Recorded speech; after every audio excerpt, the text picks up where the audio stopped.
Archivists. Hopefully everyone can hear me. I want to let you know that we are already recording, so that's good. And I want to make sure that everybody has their microphones muted. And for session 2, we will be listening to Brigitte Billeaudeaux from the University of Memphis Libraries. And she will be speaking on creating the Mid-SouthLGBTQ plus archives. And I'll let her go further into that. And I'll turn it over. Brigitte. All right. I just did it because I didn't check my audio. I want to make sure that everyone can hear me. All right, cool. All right. All right, thank you for that introduction. Today, I'm going to be speaking to you, like Megan said, about creating the Mid-South LGBTQ plus archive. This is a project that is going to be housed at the University of Memphis Special Collections. And it is a collaborative project, a campus-wide collaborative project that we hope to really expand into the community once it's safer to actually talk to people again. So I will go ahead and share my screen because I realized that I didn't start that. Give me 1 second.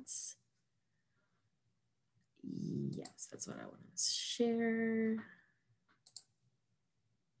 Okay, just confirmation that everyone can see that screen. All right. So thank you again for your time today. And I'll just kind of jump into it and see this very attractive lady on the screen. This is a piece of film that came from archival film footage that is part of the collection. And just to kind of get an idea, it broke off when we brought it into the archive. So I scanned it to kind of see what it was about and got this wonderful image out of it. So, but I'll speak a little bit more about that later. Okay, I'd really like to get rid of this view. Aha, okay. So Special Collections at the University of Memphis is home to several civil rights collections. We have a lot of civil rights material. We've kind of become internationally known for some of our civil rights material, specifically our collection on the sanitation worker strike of 1968. Some of the other collections that we have are that document the suffrage struggle for citizens, African-American citizens in Haywood and Fayette counties. This is our kind of like tent cities collection. This is a collection of individuals that were sharecroppers that were displaced because they tried to vote, exercise their right as citizens. So we have a very large collection on this particular topic. Some of the other things that we have that are nestled in our collections that are just kind of part of the collections are documentation of the Lincoln League, which is this wonderful kind of African-American created league that promoted suffrage in the African-American community. It was founded by Robert R. Church Jr. He was the son of Robert R. Church Sr., who was kind of noted as the first millionaire in the South, African-American millionaire in the South. His sister is a noted civil rights leader, Mary Church Terrell, and they were really active in founding the NAACP, but also the Lincoln League that encouraged voting for the Republican Party, which was the party of Lincoln, and the African-American communities, both men and women. So we have all of these really wonderful collections. We have a Memphis Women's Collections involvement in the ERA, and each of these collections kind of documents some type of struggle for equal rights by a particular group. So since becoming to Special Collections as the librarian and archivist, I've tried to highlight more of our collections pertaining to minority groups and communities, specifically women. We have a lot of women's collections that are either unprocessed or semi-processed. They need work. I'm looking for a collection to expand our holdings in acknowledgement of people of color in Memphis and also our growing Latinx community, which has been active for over 2 decades now, but kind of remains silent in a lot of our historical documentation. And of course, the LGBTQ community, who we have had around for quite a long time. and I'll touch a little bit more about that. But so our archive is no stranger to collecting materials contemporaneously. I speak again to the Search for Meaning papers, which focuses on the assassination of Dr. King, also the Memphis sanitation workers strike of 1968. The group that began this, they started collecting contemporaneously and pulled from kind of the recent past right before Dr. King was assassinated, and continued to collect up until the early 70s when they were doing their project. And that's how we're able to have these wonderful artifacts that you see on the screen. So the I Am a Man sign comes from that collection. It's an original. It's actually also on the back of it, kind of like a double sign. It actually points to tells you where to go to the restroom. So you can see a lot of like dual purposing of materials in this collection. On the right, you'll have a picture of the Lincoln League. This is actually inside of Church Park. And we don't have a lot of pictures of what Church Park Auditorium looks like on the inside. So this is a really nice picture of people attending a meeting. It was the premier auditorium and kind of entertainment venue for the African-American community here in Memphis. And then off to the left, there's a picture of a line of people standing at a courthouse, I believe in Haywood County. They are waiting to register to vote. So this is kind of like a sampling of the kinds of collections that we have that pertain to civil rights. And more about collecting contemporaneously, we've also taken in more recent collections like a Women's March placard collection from 2017. We had a large march in Memphis, and we're able to get over 100 of those placards. So that's pretty amazing. So I'm gonna go on to the next slide. Okay, so why an archive? Well, one thing that I had not considered when taking my position was creating an entirely new archive that would focus on these communities. And that's because we have so many, we have over 600 collections and special collections. A lot of them have been processed. You know, some of them need work, but we have all of these wonderful women's collections that have not been fully processed, or very little work have been done on them. And then also in the same vein of like critical archives, bringing the voices and the narratives of women more to the forefront. That's something that I have been working on in special collections for the last 10 years.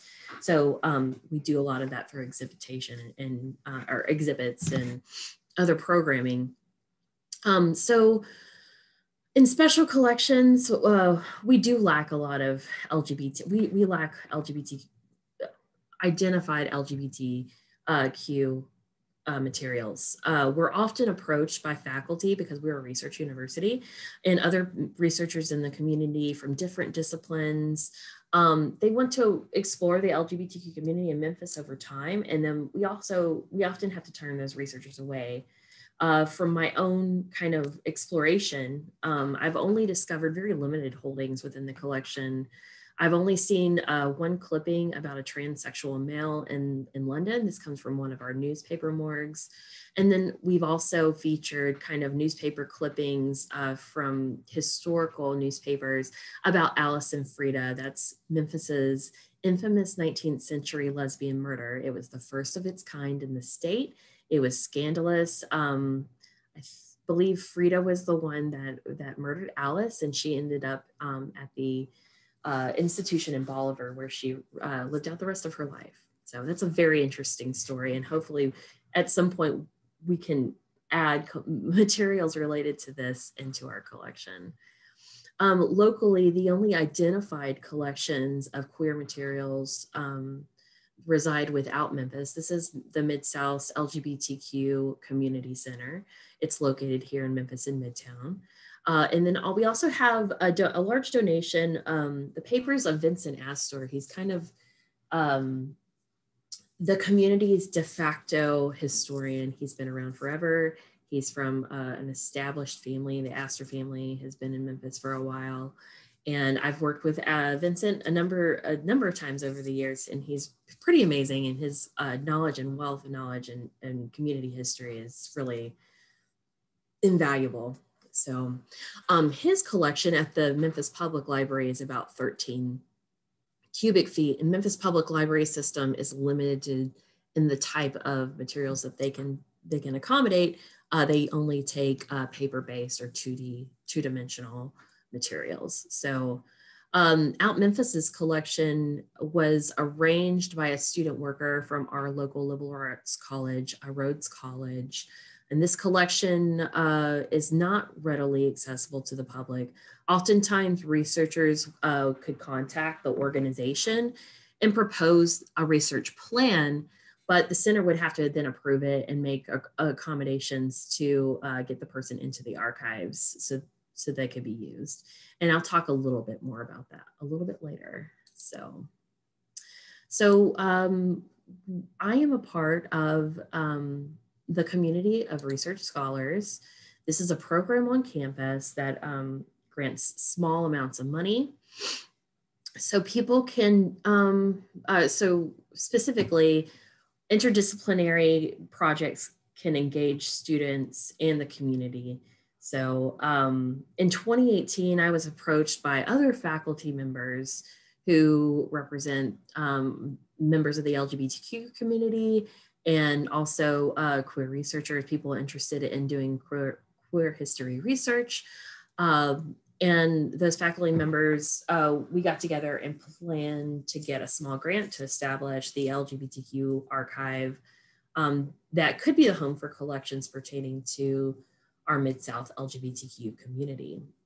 So I would act as the group's archivist, and I submitted a proposed budget of what would be needed for a mid-sized collection with room to grow. And as it would grow as the archive became more known throughout the community. So we did win this small grant. It was $2,500, and that would be used to engage students and the community with the outcomes of building an archive that is reflective of our Mid-South LGBTQ community. A large component of this is student engagement and engaged scholarship. So what we did is we partnered with our Stonewall Tigers Gender and Sexuality Alliance for their Pride Week in 2019. The students held activities throughout the week of October 21st to the 25th. And this kind of culminated in making history for our campus because the students had their first drag performance in our history at the end of this week, and that was pretty significant. This is also a significant year because queer history or out queer history really begins in Memphis on Halloween night in 1969. And that is definitely covered in our collection. And I'll speak a little bit more on that later on in our presentation. So other ways to engage the student body is we created we schemed a little bit. We wanted to make this an enriching opportunity for our students, especially those that are interested in the content of what would be this collection or this archive. So we decided that the best way to kind of get word out about us and then also to engage with community members and pull students in is that we created a panel. It's entitled Decentering Stonewall, Exploring LGBTQ plus community history beyond the Stonewall Uprising. We wanted to focus on Memphis because a lot of queer history gets lost into these very large events. And we have very significant things going on here locally, especially at this time in 1969. The first kind of out event that we see is only only a few months after Stonewall. So we wanted to tell that story and start to get kind of what it was like. So what we did is we reached out to 4 members of our community and put together a narrative, an open discussion of what being queer in Memphis and the Mid-South was like over the last 5 decades. Vincent Astor was a part of this. I know that we had Anthony Johnson, he's another member of the community, and there's 2 others that their names are escaping me. In addition to this, we want it to be kind of more of a scholarly experience for anyone that participate. So we invited Dr. Nikki Lane, she's an anthropologist and queer researcher, to come and speak as our keynote. And graduate students were able to engage with Dr. Lane before the event. We had a lunch for them and then a special Q&A session. So they were able to kind of do a little back and forth rapping with our keynote speaker before the event.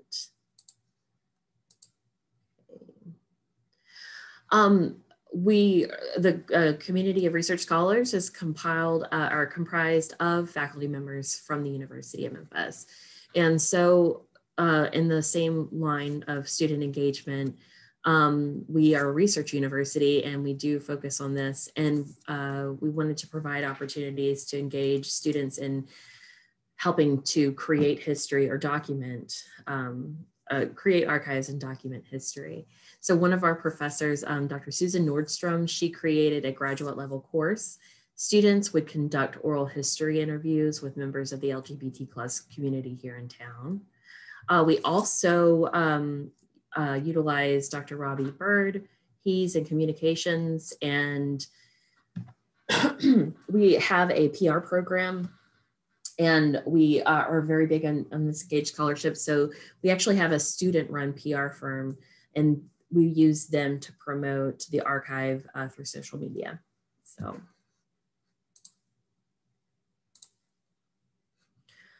The premier collection for the archive, I touched on it just a few slides ago, is the Out Memphis collection. And Out Memphis had made it known that they were looking for a permanent home for their existing archive. They had long-term plans to build a new building. Currently, they're located in an old bungalow-style house in the heart of Cooper and Young, which is a very queer kind of safe space. It's also a historical community, but this is where they're placed. They've been here for over a decade now, but they have plans to expand and grow for a new building. And this plan does not include any type of accommodation for archives. So our group began, I was introduced with Alokan Kapisi, who's no longer with the organization, but I began working with them to start transferring this collection to the University of Memphis. They made it known on the forefront that this was going to require some board approval, and that process took several months. I think it's because of the frequency that the board meets.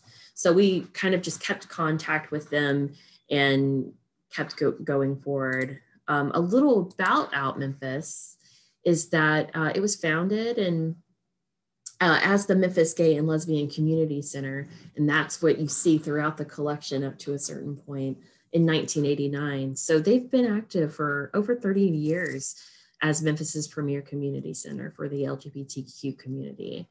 I think previously there was a group called the Memphis Gay Coalition, and I've yet to find any link between these two groups, but I know that since 1989,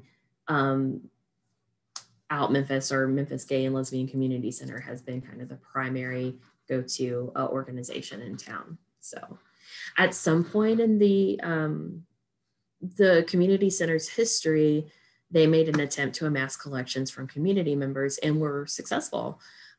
So I've found the papers of several individuals that are kind of like woven in different ways to the archive. I don't, and what's unclear to me is if that was the work of the student worker or if someone had arranged them in this way in the past.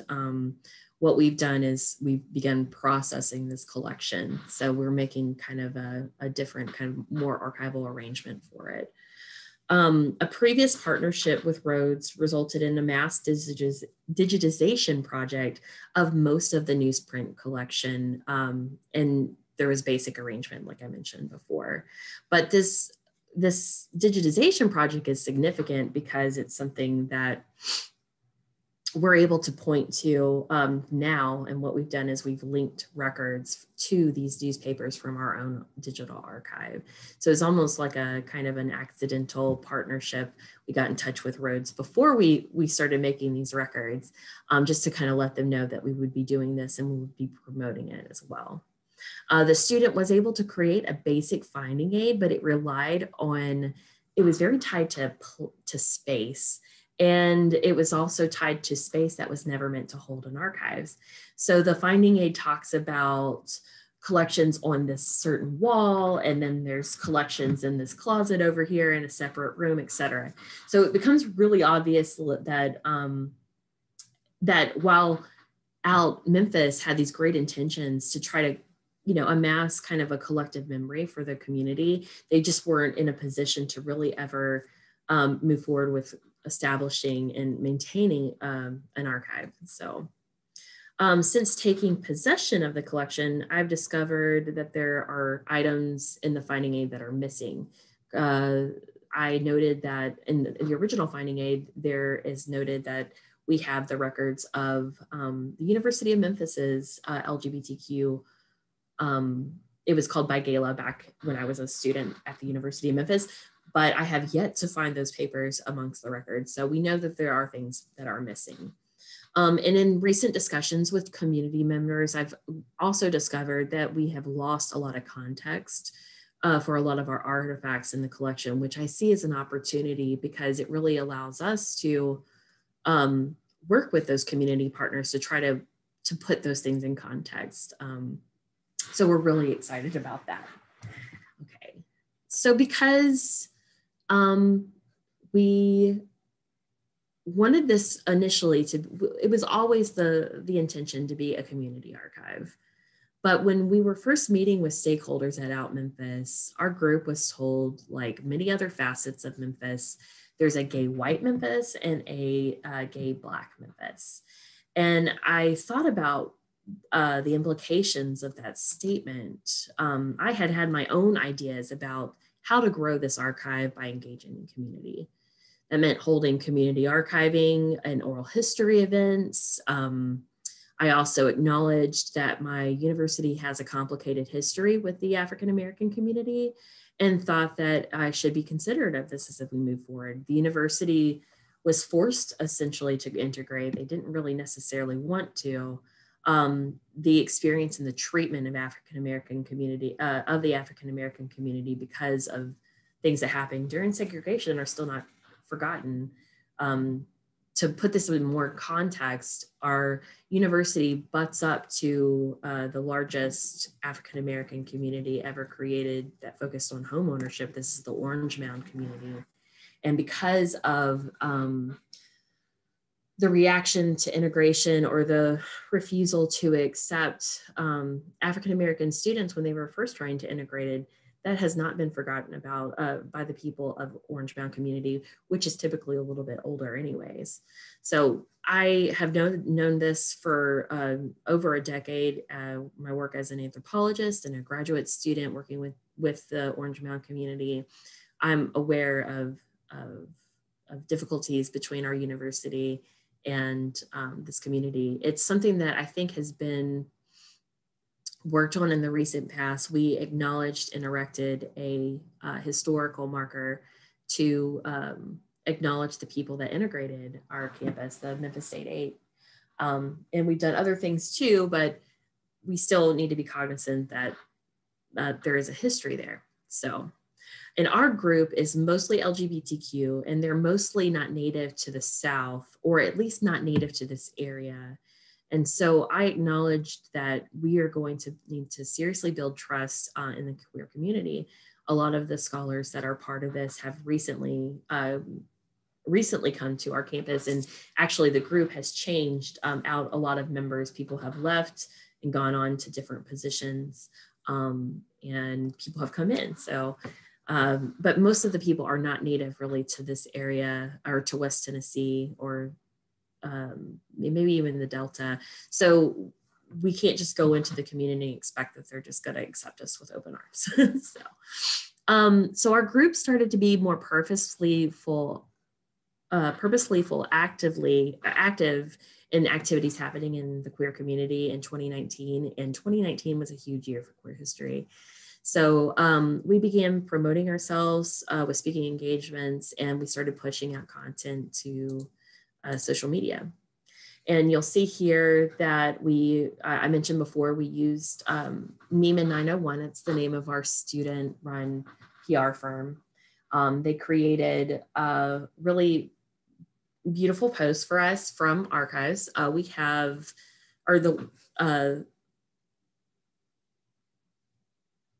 we have thousands of photos that I've discovered in this collection. They don't make a lot of sense. They're not arranged. This is something that we're going to have to go through. But we did allow the students to come into the archives and take pictures of images. I've also scanned a number of images and shared them with different faculty members in the CORS group. And they were able to push this out through social media. So our first photographs in the department were shared, that we shared on social media. You can see that in the bottom left-hand corner. They were from the Miss Memphis review. And this was Memphis's first public drag performance. And this is what effectively begins what we know as Pride here in Memphis. It's kind of, Vincent Astor notes it as our Stonewall, but it is a significant event, and I will talk a little bit more about that when we get to the next slide. But it's been a really interesting ride so far to discover this and to learn more about this event, this one particular event. Other community events that we attended were Pride. This was my first Pride, and our Pride takes place in September. We distributed these large kind of postcards that we used grant money for. It was encouraging people to participate in some of the efforts that we had been doing so far. So the oral history project with Dr. Nordstrom, I think her students had already lined up things, but she was really interested in continuing this work beyond her sabbatical. I think she's on sabbatical now. So she wants to continue to build and donate these oral histories to special collections. And we have a long history of taking in oral histories because we do have an oral history office in the history department, and we've taken in their collection since they began in the 60s. So we also had a postcard to kind of promote the Decentering Stonewall event. It includes information about Dr. Nikki Lane's throwing shade on Pride. So we had a really great time, and it was really nice we had shirts made. I'm wearing one today, although you can't really see it. I can kind of lift up like that. So when we were at Pride, we wanted to make ourselves kind of at least visible, and that can be very difficult because Pride is very colorful. There's a lot of stuff going on. So we thought the postcards would help. This was also a really, really great opportunity to get to know community members and to see what organizations were represented. There were regional prides there that were promoting their own Pride festivals that were happening later in the year. I also got to speak to a number of churches that hold events for Coming Out Day. They have a special service for it. So it was really, really good to kind of connect with that community on that level and just kind of see the beauty that is Pride here in Memphis. It was really, really thrilling to be a part of that. Some of the other community events kind of culminated at the end of October. So we had, I mentioned the Miss Memphis review. The theater where this show was held still stands, and the Shelby County Historical Commission erected a plaque commemorating the event. This is historical because this was Memphis's first LGBTQ historical marker. And I would like to read a little bit the paint and how it was displayed at the dedication. Members of CORS were on hand to film and photograph. So this comes from that event. And a little bit from the marker reads, to protest a city ordinance that banned cross-dressing, members of the gay community organized a public drag pageant on October 31st, 1969. They named the event the Miss Memphis Review. With a wide array of Memphis residents appearing publicly in Halloween costumes, this was the only day of the year when the cross-dressing ordinance was not enforced. The first pageant was held without incident. The organizers considered it a turning point in the decrease of harassment of gay men and lesbians in Memphis. Being present at this event was incredibly powerful because I learned that not only was it illegal to cross-dress, but this event actually had several vice members of the police department in the audience ready to arrest people because there were enough women present dressed in costumes. That is one of the reasons why they were able to pull this out without incident. So the event was after the library had taken possession of the collection. We had taken possession of Out Memphis's materials earlier in the spring.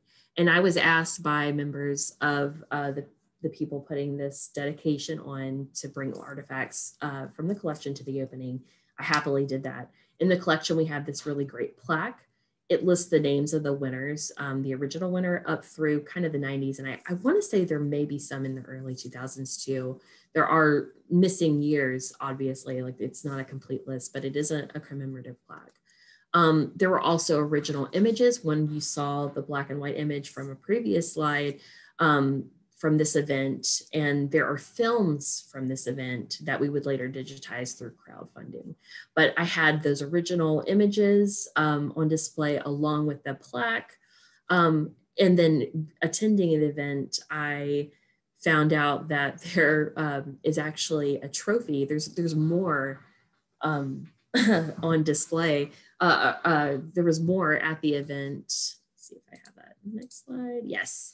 So what you have here were artifacts that were brought in by someone helping to put on the dedication. This trophy that you see is from Out Memphis. It didn't come with us in the original donation. And then these come from a private collection, but it's a program from this 1969 Miss Memphis review. So you can see a picture or it lists the contestants. This is actually really valuable information because we now can give the women in these pictures a name. And I find that incredibly significant. And we're also working with Out Memphis to kind of become the home of this trophy. Some of the interesting things that I noted is that this trophy has no plaques on it. And I found that to be odd because we have an actual plaque with the names. I kind of was just thinking, and I was wondering if it was because this was, if you can't really see in the details, but you have a woman holding a wreath, a winged woman holding a wreath before. Then you have a strong man on the third level. I wasn't sure if this didn't have any kind of like plaques on them as more of a safety measure. But once we got the film digitized, I realized that somehow they've just kind of fallen off over the years. The original one actually did have names. It had a Miss Memphis review plaque on there. So it was just really interesting to kind of see not only what we had in our collection come together with what was already out there in the private hands in the community. So another thing that happened at the end of this really historical week, we got our first LGBTQ plus marker in West Tennessee. This is a huge deal. But then we also got our first rainbow crosswalk crossing, the rainbow crossing. And this was the first, Tennessee's first Pride crosswalk. So this is kind of interesting because it's not the permanent crosswalk. So this crosswalk is at the corner of Cooper Street and Young Avenue. It's just down from where Out Memphis has their location. So this is a very LGBTQ friendly part of town. This area has long been known to have Memphians that are more alternative. So it's a very alternative scene here. And the neighborhood is often regarded as the jewel of Midtown. It's a historical neighborhood. It's very liberal and, you know, LGBTQ friendly. So Out Memphis didn't have anything to do with this. I think this is actually the Memphis City Beautiful Commission. And this had been delayed several weeks. So it was kind of kismet that it ended up being installed the same week that we get our historical marker here in town. That had a lot to do with the weather and the fact that the paint needs to be able to, it has to be above a certain temperature in order for them to paint, and it has to be not be raining. And we had a really rainy fall that year. So this was when they installed it. The permanent crosswalk has finally been finished. It was finished in June. So, okay. All right. So in order to show the LGBTQ community of the Mid-South that their collection and history have value and they deserve to be shared, University of Memphis Libraries needs to create a relationship with this community. That's what this community archiving is about. We want to build capacity within the community. We need to gain trust, and very early on when the Facebook page was new, we received some criticism about a large institution being trusted with this kind of history. So already people were pushing back, and I guess it goes to say that you can't make everyone happy. But we also had received feedback privately about a donor that was upset because they said that the things that they had donated to the Out Memphis collection were no longer among this collection, and I haven't been able to find that. So I really can't attest to that, other than I took these as signals that we would have to actually really try really hard to gain trust. So I have plans for future event-based collecting that would allow the archive to grow, and we're going to be using a post-custodial model. The University of Memphis has a stable digital preservation measures and tools in place to care for born digital material long-term. We have a dark archive that we are going to start using. And the archive will encourage community participation in events. I'm very personally involved or invested in providing seminars on personal archiving and preservation workshops to kind of help people learn how to preserve their personal mementos and family papers and things like that. So providing the skills training to create capacity that the history of this community is documented and outlives the lives of those that created the history. A lot of these events were planned to take place in this calendar year. Maybe it was specifically late after the spring semester and throughout the summer before school started again. So the crowdfunding process. I mentioned at the beginning of our presentation that we crowdfunded for a digitization of this wonderful film that was among the collection. And I was really excited to have the origins of modern queer history in Memphis in my possession. It was always a motivation to get this film digitized because of the timeliness, the year that we're in, 2019, 50th anniversary, these things became really important. So there's an estimated about 5 hours of AV material within the Out Memphis collection. And collectively, the 1969 films are around 45 minutes. There's actually 2 films. So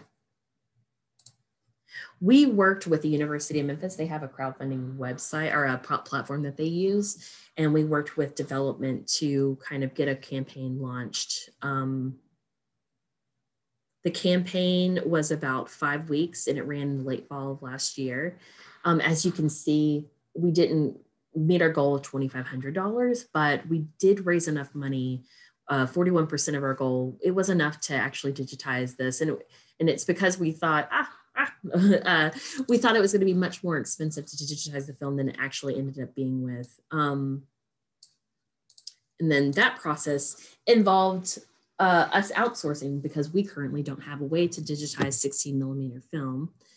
I reached out to this great archivist think tank. It's a group on Facebook, and eventually was introduced to Preserve South out of Beaufort, Georgia. This is the only known footage of this event. So this is a huge deal. I decided that it was too precious to leave in the hands of any type of delivery service. So I hand delivered this footage to Preserve South, and they were really great. They walked us through the process. They showed us their operation. They're a small company. I think very family oriented. I felt very at home and very safe with them. And we were very prepared to just leave the footage, drive back to Memphis, and then come back in a few weeks to retrieve the information. Well, they gave us really good news on the front end, and they told us that they would be able to finish this pretty easily within the day. So we actually just spent the night. We picked up the footage the next day. What you're seeing here is inside. The technician really walked us through what they did, really showed us their process. It was just a really positive experience. And very snarkily, I said that this is probably the only good thing that came out of 2020 was getting this done. The bad news of this was that this doesn't have audio. So what we took to them is just film. We thought maybe there was an audio reel on this film. They kind of told us that it was reused film. Any audio was insignificant and didn't actually go with what was being on screen. So they kind of told us to be on the lookout, and it's very possible that we do have the audio in our collection. It just, none of this footage is really labeled very well, and it's in very poor condition. So the year of COVID, 2019, we've met twice in the first 6 months of 2020, and the plan was to begin reaching out to community stakeholders to form a community advisory board. This would help the archive make informed decisions, the best way to utilize and continue to grow and promote the archive. University of Library Special Collections was approached by an MIS student at the University of Tennessee at Knoxville for a practicum. And so I had this student work on creating thumbnails and creating records and linking the original digitized publications in D-Link to our University of Library's digital repository. COVID did prevent the student from completing the work, and I was able to link all of the records by the end of June. So currently plans for in-person collecting events and seminars are put on hold. That's a kind of a given. 2 of the professors working in this group are on research assignment, and they can't commit to special projects this semester anyways. I don't know if that's going to end up being a good or bad thing. But we have been able to meet. We were able to meet and discuss about moving forward with this community advisory board, and presently we're awaiting approval for the appropriate from the appropriate departments to move forward. University of Memphis is a little weird about their PR stuff, so things do have to go through our approval process. And then shortly after this meeting, we met with via Zoom with a reporter with a publication called the Bay Area Reporter, and this interview resulted in a really large exposure for our archive. It's been shared several times on social media and different syndicates throughout the country. So that's pretty exciting too. Okay. And then next steps, we're going to continue to move forward with our community advisory board, hopefully in the spring, definitely when it's safer. And then we want to meet with stakeholders, and our local history museum will have an upcoming exhibit in 2022 that's going to focus primarily on the LGBTQ community history, but it's the majority of the space, over 2,500 square feet, will be dedicated to just Memphis history. So that's very exciting. And then we continue to process the collection. I've been processing. I've got over 4 cubic feet arranged and described. I've considered publishing a working document on the finding aids to our university digital repository. It would make the collection a little bit more accessible, but we're also saddled with a closed reading room right now. So there's a lot of things to consider moving forward. I personally have discovered a lot of work in a lot of things have been put into context. I could tell stories. I know that I'm running out of time. And then we've also continued to build the collection. Vincent Astor has donated a collection, and just earlier this week, I went to the home of another individual who is donating a queer literature collection. So it's been a really, really exciting time to work on things. So, but yes, we do plan to continue to collect as we can in a safe manner, get our word out as much as we can. So, and that's pretty much it. So I want to thank everybody. And just a little plug, if you ever need to email us, you can email me directly, but we have this LGBTQ+ @memphis.edu. It goes to all of the core's members. So if you need to, just a general inquiry, and then you've got information about our social media pages here at the bottom. And I want to thank you again. And I guess I need to stop sharing my stuff. And I've lost him. Ah. You're still here. I see you. Yeah, I see it. I just need to stop sharing. There we go. Okay, cool. Thank you so much. All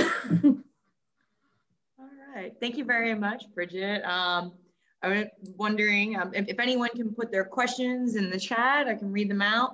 Currently, Bridget, I have a question that says, can you send a link to the Facebook page you mentioned for archival resources? Now I have the link for the LGBTQ plus archive Facebook page. Was there another link that I may have been missing? I'm guessing this is the Archivist think tank group, maybe?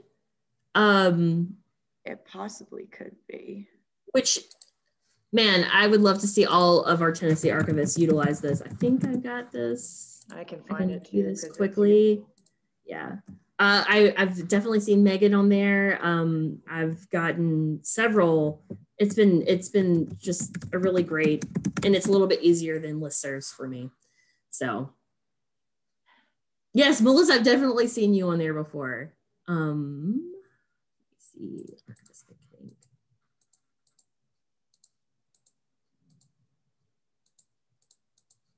Huh, okay. There we go. I will happily share that with you guys. Sarah did just share the archive. Oh, wonderful. Okay, cool. Yeah.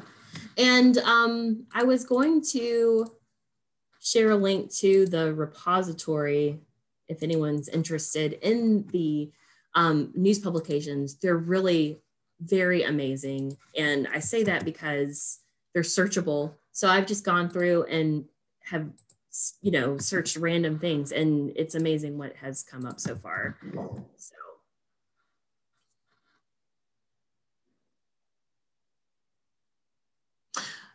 Ken, yeah, that audio, I've already identified what the technician that I was working with was really great. He actually told me what to look for when looking for kind of like reel that could have audio on it. So I suspect that we do have the audio. In processing the collection, we have a video of the 1971 Miss Memphis Review. Miss Memphis Review eventually came Miss Gay Memphis, which is a pageant that goes on today. So we still do Miss Gay Memphis here in town. It's kind of nice that we have this kind of 50-year history of this one this one pageant. But then I found out in processing the collection that the 1971 footage actually went to different venues, different art houses, and was showed in 14 cities. And I think that that's amazing. That's pretty incredible. Brigitte, yeah. Are you planning to digitize any of that, or have you digitized, or what format are you keeping it in? Well, are you talking about the video? The video, we worked with Preserve South. They presented to us a couple of options, and what they provided to us were really high quality DPX files. They provided us with a access file, which is I think an MP4, and then they actually digitized each frame in a high quality 4K display. So it was worth the money for sure, and really exciting. And I really hope that we get to work with them in the future. I felt very comfortable with this particular group, so.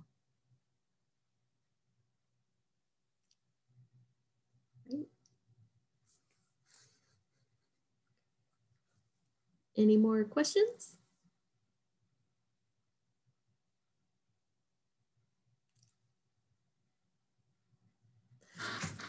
Yeah, sorry. I think I started talking, and then there is the link. What I've done is shared the link to kind of the landing page, and it kind of goes backwards. So the most recent ones are digitized first, and there's about 18 pages of them, but they are searchable, so.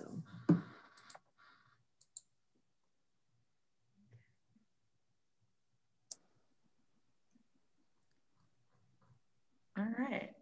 Cool. Well, I can't find my page, but I know, there's so many windows open. There's too many things on the screen. So, okay, well, thank you very much. Wait, I got one more question from Veronica. Oh, yeah. Dales. How successful were the postcards in generating buzz about the archives? So that was mixed, or I would say it's mixed. Pride is so busy. I was really overwhelmed. Oh, the postcards are lovely. Like the PR firm did them. I'm really impressed with the student group. I think it was more about, initially we were supposed to have like a dedicated space. We would have these, you know, set out, and we would be able to talk with people as they came up, like you do at Pride here. We didn't have the ability to have a space, so we actually were on the ground walking around and handing them out. So a lot of that stuff kind of gets lost in the mix, especially with like so much going on, because along with Pride, you also had people protesting. You had the naysayers, and actually this one, we had a protester, you know, spit on a child. It was weird. It was a weird thing. And then you had people outside of Pride protesting, you know, protesting. So a lot of things were going on, but I just hope that it kind of, I still get, as inactive as the Facebook page is, I still get engagements every week. And that's a lot of that has to do with like the students working on the page. We put things up every now and again. So I would love to know how successful it was, but we got rid of all of the postcards. So seemingly it was successful, but I think that it's going to take more than just showing up to a couple of community events. It's just really difficult right now because of what's going on. And, you know, it's just not incredibly safe to do that, so.